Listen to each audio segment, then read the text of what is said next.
조기 은퇴는 많은 사람들이 꿈꾸는 자유의 출구처럼 보인다.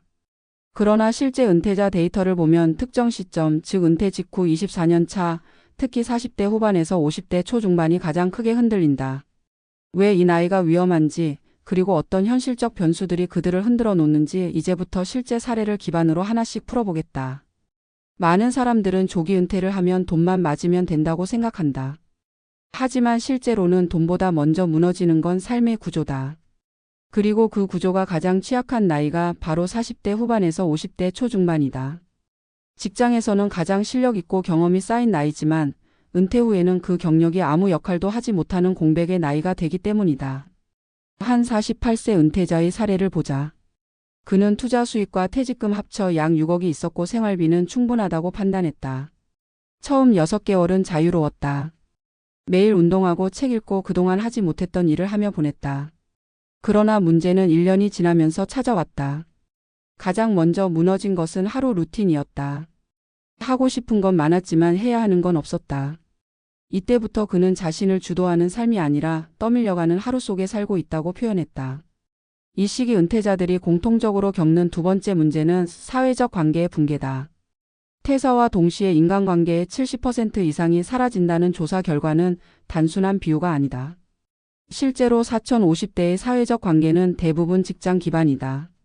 한 52세 은퇴자는 연락처는 그대로인데 연락할 이유가 없어졌다고 말했다. 일이 끊기니 관계도 동시에 끊어진 것이다. 관계가 줄어들면 지출이 줄어들 것 같지만 실제로는 반대다. 관계 공백을 메우기 위해 여행, 취미, 쇼핑 등 심리적 소비가 증가한다.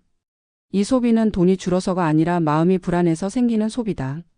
세 번째 문제는 정체성 붕괴다. 이 나이대의 사람들은 20년 넘게 하나의 역할로 살아왔다. 팀장, 과장, 엔지니어, 교사, 간부, 관리자 같은 직함은 단순 직책이 아니라 자기 자신을 정의하는 말이었다. 그 역할이 사라지고 나면 사람은 본능적으로 자신이 사라진 것 같은 공허감을 느낀다. 한 50대 초반 은퇴자는 나는 은퇴한 게 아니라 사라진 것 같았다고 표현했다. 직장에서의 가치는 분명했지만 은퇴 후의 가치는 누구도 측정해주지 않는다. 이때 많은 사람이 극심한 무기력과 우울감을 경험한다. 네 번째 문제는 돈에 대한 감각의 붕괴다. 직장인은 돈을 벌기 때문에 소비가 자연스럽게 조절된다. 하지만 은퇴자는 돈을 쓰는 사람이 된다. 이 전환이 4050대에게 가장 큰 혼란을 준다. 앞으로 30년을 써야 하는데 지금처럼 써도 되는가라는 질문이 반복된다. 그리고 이 불안이 결국 자산을 지키기보다 불안해서 쓰는 소비와 불안해서 줄이는 소비를 오가며 재정 계획을 무너뜨린다. 다섯 번째는 시간 과잉의 스트레스다. 많은 사람은 시간이 많으면 행복해질 거라 생각한다. 그러나 실제 데이터를 보면 은퇴 직후 우울 증가는 돈 부족보다 시간 공백이 더 큰 원인이다. 그동안 받아왔던 압박, 책임, 역할이 사라지면 사람은 자유가 아니라 방향 상실을 겪는다. 특히 4050대는 체력은 남아있지만 사회적 역할이 갑자기 사라지기 때문에 그 공백이 훨씬 크게 느껴진다. 이 모든 요소들이 가장 강하게 충돌하는 시점이 바로 조기 은퇴 24년 차이다. 처음에 해방감이 사라지고 현실 구조가 드러나는 시점이기 때문이다. 실제 상담 사례에서도 이 시기에 다시 취업을 고민하거나 자영업을 시도하거나 투자 과열로 빠지는 경우가 가장 많다. 이때 재정적 판단이 흐려지고 심리적 소비가 늘면서 계획했던 자산 소진 속도는 2배 이상 빨라진다. 그렇다면 해결책은 무엇일까? 첫 번째는 은퇴 후 역할 설계를 반드시 먼저 해야 한다는 것이다. 돈보다 중요한 건 역할이고 역할이 있어야 하루가 구조화된다. 두 번째는 사회적 관계의 재설계다. 직장 관계는 자연스럽게 단절되기 때문에 은퇴와 동시에 새로운 커뮤니티가 필요하다. 세 번째는 시간 배분의 기술이다. 하루 8시간을 어떻게 채울 것인지, 어떤 활동을 루틴화할 것인지를 미리 실험해야 한다. 네 번째는 재정의 흐름을 시각화하는 습관이다. 고정지출, 심리지출, 예상치 못한 지출을 주기적으로 점검해야 한다. 이 네 가지를 하지 않으면 금액이 얼마든 결국 흔들리게 된다. 마지막으로 꼭 기억해야 할 사실이 있다. 조기 은퇴가 위험한 이유는 돈이 모자라서가 아니라 삶의 근육이 충분히 단련되지 않은 상태에서 삶의 구조를 잃어버리기 때문이라는 것이다. 특히 4050대는 체력도 남아있고 사회적 역할도 한창이며 책임도 많은 나이다. 이 나이에 갑작스럽게 빈 공간으로 뛰어드는 것은 자유가 아니라 자기 삶의 기반을 잇는 경험이 된다. 조기 은퇴는 나쁜 선택이 아니다. 그러나 준비 없는 조기 은퇴는 삶을 비우는 선택이 될 수 있다. 은퇴는 돈으로 끝나는 것이 아니라 삶의 구조로 완성된다는 사실을 기억하자. 당신의 은퇴가 흔들리지 않기 위해 필요한 것은 더 많은 돈이 아니라 더 단단한 삶의 설계다. 조기 은퇴가 위험한 이유는 단순히 준비가 부족해서가 아니다. 실제 은퇴자들의 사례를 면밀히 분석해보면 특정 연령대에서 삶이 더 큰 충격을 받는 이유가 훨씬 복합적이고 정교하게 얽혀 있다.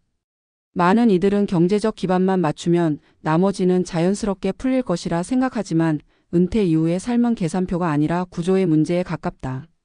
특히 이 구조가 가장 크게 흔들리는 시점이 바로 50을 전후로 한 중년기라는 점에서 그 위험성은 더욱 선명해진다. 이 나이는 경제적 책임, 사회적 역할, 가족관계, 건강상태 등 모든 축이 동시에 변화하는 시기이며 그 변화가 겹칠 때 조기 은퇴는 삶 전체를 뒤흔드는 강력한 파동이 된다. 많은 조기 은퇴자들은 처음 몇 개월 혹은 1년 동안 스스로가 선택한 자유를 온전히 누린다. 아침마다 울리는 알람이 사라지고 회의와 보고서와 사람 사이의 긴장도 자연스럽게 빠져나간다. 그러나 이 시기가 지나면 완전히 다른 국면이 찾아온다. 자유로움은 방향을 잃은 시간으로 변하고 여유는 기준 없는 반복이 되며 기대했던 자기 회복의 시간은 오히려 자기 상실의 시작이 된다. 특히 이 변화의 충격은 정체성이 확립된 중년층에게 훨씬 더 가혹하게 다가온다. 직장이 곧 정체성이었던 사람일수록 이탈의 충격은 더 깊고 더 오래간다. 실제 한 은퇴자의 경험은 이 지점을 매우 선명하게 보여준다. 그는 50을 앞두고 경제적 여유를 갖춘 상태에서 퇴사했고 처음에는 그 선택을 후회하지 않았다. 하지만 시간이 지날수록 마음속에서 알 수 없는 불편함이 자라났다. 매일 책을 읽고 운동을 하고 가족과 시간을 보내는 일상은 분명 풍요로웠지만 그 모든 활동 속에 자신을 증명할 수 있는 순간은 존재하지 않았다. 그는 어느 날 스스로에게 묻고 있었다. 나는 지금 무엇으로 살아가는가? 어제와 오늘이 다르지 않은 하루 속에서 무엇이 나를 움직이게 하는가? 이 질문 앞에서 그는 답을 찾지 못했다. 50 전후의 은퇴자들이 겪는 흔들림은 바로 이런 종류의 불확실성과 정체성의 붕괴에서 시작된다. 이 시기는 관계의 변화 또한 함께 일어난다. 이를 떠난 순간 수십 년간의 직장 기반 관계는 자연스럽게 줄어든다. 은퇴자는 그 관계가 단절되는 순간이 갑작스럽게 찾아온다고 말한다. 평소 알고 지내던 사람들은 그대로이지만 더 이상 만날 이유도 연락할 필요도 없어지며 거리는 빠르게 멀어진다. 또한 조기 은퇴자가 속한 또래의 대부분은 여전히 일하고 있기 때문에 은퇴자는 홀로 낮 시간의 긴 공백을 감당해야 한다. 주변 누구도 같은 시간을 살고 있지 않다는 사실은 사람을 더욱 고립시키고 그 고립은 마음속 불안을 키워 소비와 행동을 흔든다. 이 고립은 종종 심리적 소비 증가로 이어진다. 여행, 취미, 장비, 쇼핑 등 무언가를 사며 허전함을 채우려는 경향이 강해진다. 이 소비는 삶을 즐기기 위한 조건이 아니라 마음의 균형을 잃은 상태에서 자극을 찾기 위한 일종의 방어적 행동에 가깝다. 문제는 이 소비가 생계를 위협할 만큼 파편적으로 이루어진다는 점이다. 계획된 돈이 아니라 감정의 무게를 돈으로 치러내는 소비이기 때문이다. 은퇴 후 초기 몇 년간 자산이 급격히 줄어드는 사람들 대부분이 이 감정 기반 소비를 경험한다. 중년 조기 은퇴자들이 흔들리는 또 다른 축은 역할의 단절이다. 사람은 평생 누군가의 역할로 살아간다. 직장에서의 역할, 가정에서의 역할, 사회 속에서의 역할은 서로 다른 모양이지만 모두 자신을 지탱하는 기둥이다. 특히 일로서의 역할은 인생에서 상당한 비중을 차지하며 능력과 가치를 직접적으로 확인할 수 있는 드문 장치다. 그러나 은퇴 순간 이 기둥은 갑작스럽게 사라진다. 그리고 대체할 새로운 역할을 찾지 못하면 사람은 자기 존재의 무게를 잃는다. 바로 이 역할 공백이 중년층에게 가장 큰 타격을 주는 요인이다. 이 나이대의 은퇴자들은 무엇을 해도 성취감이 없다고 말하곤 한다. 이 말은 새로운 활동에 가치가 없다는 의미가 아니라 그동안의 역할이 너무 크고 강력했기 때문에 새로운 활동이 그만큼의 의미를 만들어내기 어렵다는 뜻이다. 문제는 개인의 능력이나 의지가 아니라 역할 전환이 이루어지는 시간의 흐름이 필요하다는 사실이다. 그러나 조기 은퇴는 그 전환을 준비할 시간을 주지 않는다. 그저 갑작스럽게 삶의 한 축을 도려내듯 변화가 찾아온다. 한 은퇴자는 말했다. 일할 때는 힘들다고 생각했지만 돌이켜보면 일이 나를 붙잡고 있었다는 걸 은퇴하고 나서야 알았다. 이 말은 단순한 회고가 아니라 조기 은퇴자의 심리 구조를 설명하는 핵심이다. 일은 사람에게 스트레스를 주기도 하지만 동시에 의미와 방향을 주는 기능도 수행한다. 이 기능이 사라진 자리에 아무것도 세워지지 않는다면 사람은 공중에 떠 있는 것처럼 불안해진다. 중년층에서 이 공백이 더 크게 느껴지는 이유는 바로 이 연령대가 가장 강한 역할 기반을 가진 시기이기 때문이다. 이 시기는 또한 경제적 압력도 함께 작동한다. 자산이 많아 보여도 오랜 기간 고정 수입 없이 지출만 반복되는 구조는 누구에게나 불안감을 준다. 특히 중년층은 은퇴 후 앞으로 살아야 할 기간이 길기 때문에 이 불안은 더욱 커진다. 자신이 가진 자산이 재정적으로는 충분해도 심리적으로는 부족하게 느껴진다. 이 불안은 스스로 만든 것이 아니라 삶의 구조가 바뀌며 생기는 자연스러운 현상이다. 그러나 이 불안이 의사결정에 개입되기 시작하면 소비, 투자, 일상 행동이 모두 흔들리기 시작한다. 많은 조기 은퇴자가 이 시점에 다시 일해야 할까를 고민한다. 이 고민은 단순히 돈을 더 벌기 위한 것이 아니다. 역할을 되찾고 싶다는 심리적 갈망이 그 안에 숨어 있다. 그러나 다시 일을 시작하는 것도 쉽지 않다. 이 나이대의 노동시장은 유연하지 않고 받아주는 자리도 제한적이며 재취업 과정 자체가 심리적 상처를 남긴다.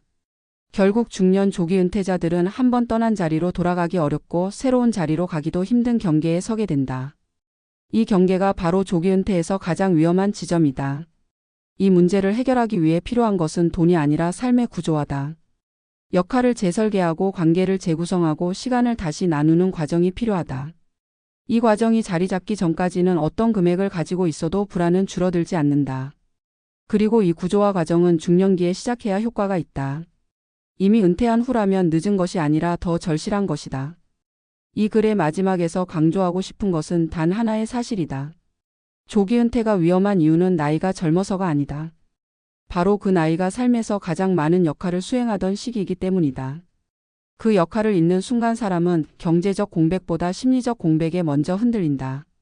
중년의 조기 은퇴는 자유의 출발점이 아니라 삶을 새롭게 재구성해야 하는 진짜 시작점이다.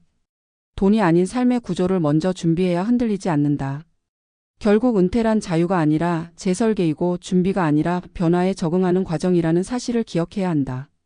당신이 어떤 선택을 하든 가장 안전한 은퇴는 가장 단단한 삶에서 시작된다.